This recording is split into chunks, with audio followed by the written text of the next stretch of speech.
Faayidaalee dammaa kanneen beektu damma nyaachuu kan qabu eenyu?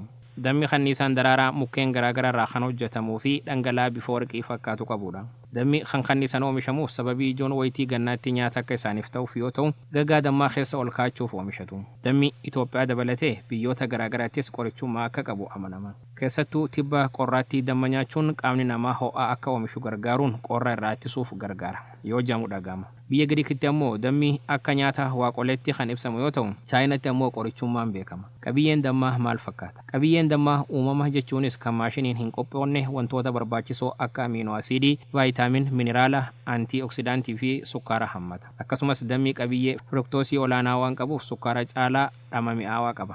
Haa ta'u malee haala sirna kenniinsa sadarkaa nyaataatti qabiyyee kaarboohayidireetii dammi qabaatu gadaanaadha. Sirna safartuu GI yookaan ammoo sirna safartuu tokkoon soorataa nyaannu saffisa akkamiin daakamee sukkaara dhiiga keenya keessa jiru irratti dhiibbaa maalii akka taasisu kan agarsiisudha. Haaluma kanaanis dammi fal'aana shurbaa tokko giraama 20 keessatti kaaloorii 58, kaarboohayidireetii giraama 15.3, sukkaara giraama 15.4, pirootiinii giraama 0.1 fi cooma giraama 0 of keessaa qaba jechuudha. Bu'aan fayyaa dammi qabu maali? Bu'aan fayyaa dammi qabu haala itti qophaa'ee fi qabiyyee qulqullina daraarawwan kanniisaa irraa hojjetaniin murtaa'a. Dammi ho'aan kan haala kamiinuu hin baqfamin, hin makamin, hin qulqulloofnee fi yookaan ammoo karaa kamiinuu hin seecamin yookaan hin cuunfamin dammi akkasiis qabiyyee uumamaa fayyaaf barbaachisan kan qabaatudha. Dammi barootaaf akka mala jarmiiwwan ajjeesuuf oolutti maayii itti baama. Akkasumas madaa salphaa gogaarratti mudatu, madaa malaa qabaatee fi qaama gubate akka fayyisuttis ni amanama. Sababni dammi qabiyyee gulukoosii fi firuktoos jedhamu baay'inaan qabuuf qabiyyeewwan kunniin ammoo uumama dhangala'aa gogsuu qabu.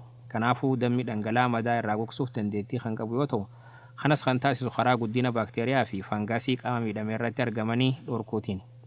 Dammi bifa gurraacha ammoo keessumattuu kan qabiyyee keemikaalaa filaavonoidis jedhamuun gabbateedha. Qabiyyeen filaavonoidis kun ammoo qabiyyee farra baakteeriyaa, farra vaayirasii, farra gubaa fi farra alerjii of keessaa qaba. Kanarraa ka'uunis namoonni muraasni damma akka filannoo sukkaara fayya qabeessaa fi seeliin namaa akka hin miidhamneef madda ta'etti ilaalu. Haa ta'u malee haalli dammi itti fudhatamu irratti of eeggannoo akka barbaachisu gorfama. Dammi sababii sukkaara gulukoosii fal'aana tokkootiin gadi qabuuf ammoo kaalooriinsaa olaanaa hammatee sukkaara dhiiga keessatti argamu ol kaasuu waan danda'uuf xiqqeessanii fudhachuutu gorfama. Damma yookaan sukkaaraatu caalaa barbaachisa lakki. Dammi sukkaara irraa qabiyyee gulukoosii gadaanaa qaba. Kana jechuun ammoo baay'inni sukkaaraa dhiiga keessaa akka sukkaaraatti saffisaan waliin kaasu jechuudha. Haa ta'u malee dammi sukkaara caalaa mi'aawaadha waan ta'eef xiqqeessanii nyaachuutu gorfama. Dammi fal'aana tokko keessatti kaaloorii baay'een waan argamuuf hamma guyyaatti nyaatamu irratti of eeggannoo gochuun barbaachisaadha. Damma nyaachuu yoo kan feetan ta'e garuu sukkaara caalaa vaayitaamina, enzaayimii fi wantoota barbaachisoo ta'an kaan waan qabuuf damma uumamaa nyaachuun fayyaadhaaf bu'aa akka qabu ogeessonni ni gorsu.